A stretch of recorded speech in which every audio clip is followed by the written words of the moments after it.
Howdy, everybody. What's going on? I found something I wanted to show you or talk about real quick before we get to the meat of today's discussion. And that is, I dug up an old Wii Pro controller.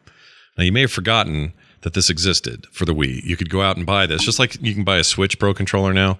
But they had these for the Wii. And my least favorite thing about them was how yellow the D-pad and the sticks got.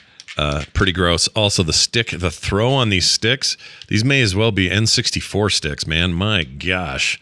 And they've got the little lock-in 8 position things as well. Really weird. And if you remember, these plugged into the Wii controllers, not directly into the device, I don't think. If they did, I don't think I used them that way. But anyway, these are weird, and I'll keep it forever because that's weird. Okay, it's to the meat of today's video purpose of existing. As you may have heard, we have some bad news, but it's official now. Bethesda's highly anticipated space RPG, Starfield, has been officially delayed to 2023. Let me give you some exact quotes here. This is from Engadget, and others have been reporting this, but this is what they said. The Microsoft-owned company has delayed both the sci-fi RPG Starfield and Arcane's vampire shooter Redfall to the first half of 2023. The developers have incredible ambitions and need the extra time to deliver the best, most polished titles they can be. This, according to Bethesda. As much as I love Arcane games, I'm less concerned about Redfall. I don't think that was on anybody's radar as like the pinnacle game to release this fall. But once again, Microsoft is in this position of their biggest title that they had prepared for a fall release is not happening now. This happened with Halo Infinite, and they bumped that an entire year. This isn't quite a full year if they do make it to the first half of 2023. However, this is a fall holiday shopping season where they're not going to have maybe the biggest anticipated game, certainly on their platform, possibly across the board in terms of who has interest in what games. This is like a big effing deal. Like my standard reply or response to anybody talking about delayed games is, fine, if the devs need time to polish things, work out bugs, create a better experience, whatever, I'm all for this. We'll get to play it eventually. Just don't die before then, I guess, is all the advice I would have for people. But I'm legit excited about Starfield as a fan of traditional Bethesda RPGs, and I have a lot of high hopes draped across this new game, possible series. So I'd like it to be good. I don't want them to end up with a Cyberpunk 2077 on their hands, right? Don't launch so full of bugs and so many problems that everybody turns on you and you end up with like the worst public opinion possible for your hot new game.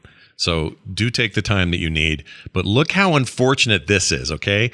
This is at the end of that trailer that they showed, 2 E3s ago?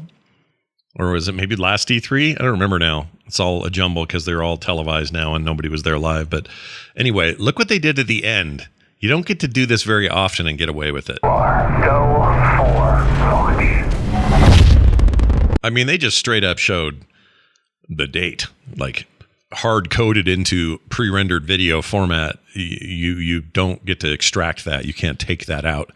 That's there permanently. So anytime anybody sees your introductory launch trailer on the internet, on YouTube, wherever, they're going to see this date and they're going to know that date is not happening now. So that's kind of a bummer. Plus, it was kind of connected to what they did with Skyrim. Skyrim came out on 11/11/11. This was going to be 11/11/22. So that's a real bummer for everybody involved. I feel kind of bad for them.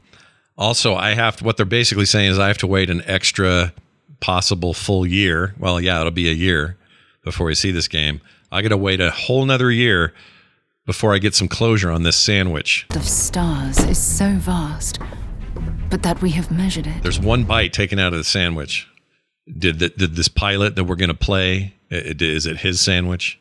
Did he take the bite and just think, oh, this isn't that great. This isn't how mom used to make it. I'm not going to eat the rest of the sandwich. I'm not going to even bother. I need food and fuel out here in space where I'm doing important space stuff. But man, there's no way I can finish this shitball sandwich somebody made for me.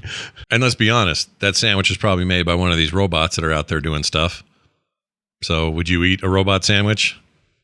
It's a really important question. I hope you mull that around before you answer because I think it's an important thing. So anyway, bottom line, we're all going to have to wait. It's fine. You were waiting for the next huge space operatic thing that would challenge the likes of, I don't know, Star Wars, or in video game terms, maybe Mass Effect. This looked like it was going to be something very special, and still will be, but we're going to have to wait a little longer.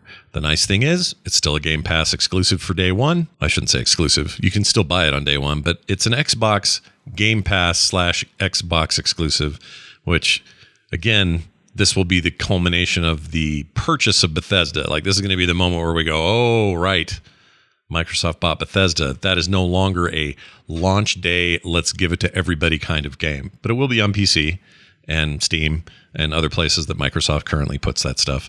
So I'm not too worried about that. I leave you now with a photograph from a movie that everybody loves, as just a reminder that it doesn't matter how young or old you are. If you haven't done so yet, go schedule your colonoscopy. All right? I'll see you next time.